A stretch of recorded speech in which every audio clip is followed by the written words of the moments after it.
बिस्मिल्लाहिर्रहमानिर्रहीम। अस्सलाम वालेकुम। Welcome to my YouTube channel. तो आज मैं आप लोगों से मकई की रोटी की रेसिपी शेयर करूंगी कि कुछ लोगों की रोटी टूट जाती है, खस्ता नहीं बनती। तो आज मैं आप लोगों को ऐसा ट्रिक बताऊंगी जिससे आपकी रोटी कभी नहीं टूटेगी और बहुत ही मज़े की तैयार होगी। तो यहाँ पर मैंने एक बर्तन लिया है और इसमें मैं तकरीबन 1 कप मकई का आटा लूँगी। तो इसमें हम गंदम का आटा या बेसन वगैरह कोई भी चीज़ इसमें ऐड नहीं करेंगे। तो जो मैंने पानी गर्म करने के लिए रखा हुआ था, तो अब हम वो इसमें डालेंगे, क्योंकि जब हम मकई की रोटी बनाएं तो पानी गर्म करना बहुत ही ज़रूरी होता है। क्योंकि अगर पानी आप ठंडा इस्तेमाल करेंगे तो इससे आपकी मकई की रोटी अच्छी नहीं बनेगी। तो ये थोड़ा थोड़ा करके हम इसमें डालेंगे, क्योंकि अगर हम एकदम से डालेंगे तो फिर ये आटा ज़्यादा नरम हो जाएगा और रोटी नहीं बनेगी। तो अब हम थोड़ा थोड़ा डाल के इसको इस तरह से इसमें मिक्स करेंगे।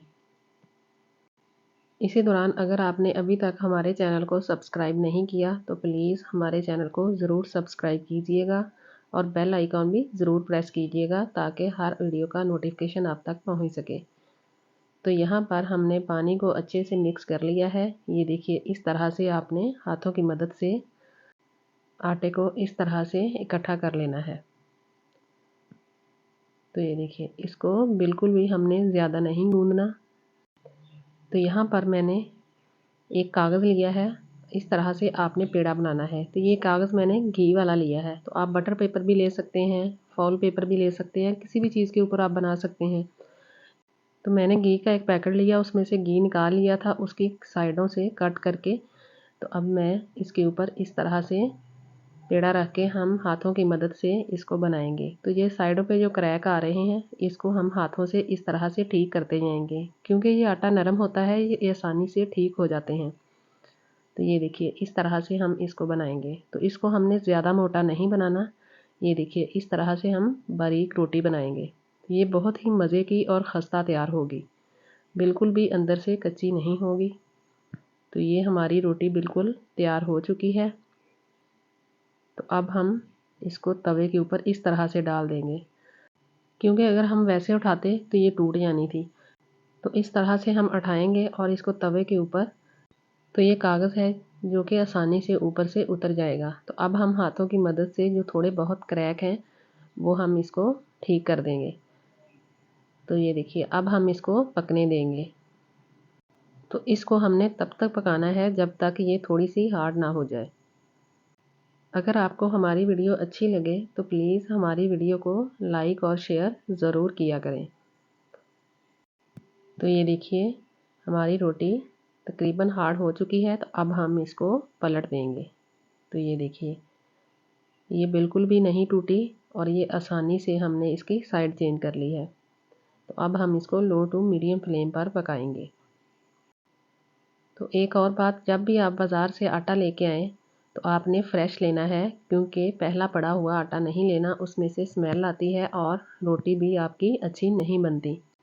तो आप भी मकई के आटे की रोटी को इस तरह से ज़रूर बनाइएगा, आपकी भी बहुत ही मज़े की और खस्ता बनेगी। और कमेंट बॉक्स में ज़रूर बताइएगा कि कैसी बनी है। तो यहाँ पर हमारी रोटी दोनों साइडों से तकरीबन पक चुकी है। तो अब हम इसके ऊपर घी लगाएंगे। तो यहाँ पर आप देसी घी भी लगा सकते हैं, लेकिन मैं दूसरा घी ही इस्तेमाल कर रही हूँ। तो ऑयल आपने बिल्कुल इस्तेमाल नहीं करना, क्योंकि घी से आपकी रोटी बहुत ही मज़े की और क्रिस्पी तैयार होगी। तो यहाँ पर मैंने घी लगा लिया है। तो अब हम इसकी साइड चेंज कर देंगे। ये देखिए, तो अब हम इसको पकाएंगे, इस तरह से हिला देंगे ताकि घी पूरी रोटी पर लग जाए। तो ये देखिए, देखने में हमारी रोटी बहुत ही मज़े की और अंदर तक अच्छे से पक चुकी है। तो ये हमारी रोटी लो टू मीडियम फ्लेम पर बहुत ही मज़े की और क्रिस्पी तैयार हुई है। तो अब हम दोबारा इसकी साइड चेंज करेंगे। तो यहाँ पर दोनों साइडों से अच्छे से हमारी रोटी पक चुकी है। तो अब हम इसको एक प्लेट में निकालेंगे और हम इसको साग के साथ सर्व करेंगे। तो साग को किस तरह से तड़का लगाते हैं ये मैं आप लोगों से कल रेसिपी ज़रूर शेयर करूँगी। तो ये देखिए इसके ऊपर हमने साग लगाया है और अब हम इसके ऊपर मक्खन लगाएंगे और फिर हम इसको सर्व करेंगे। तो आप भी इस रेसिपी को ज़रूर ट्राई कीजिएगा। दुआओं में याद रखिएगा। अल्लाह हाफिज़।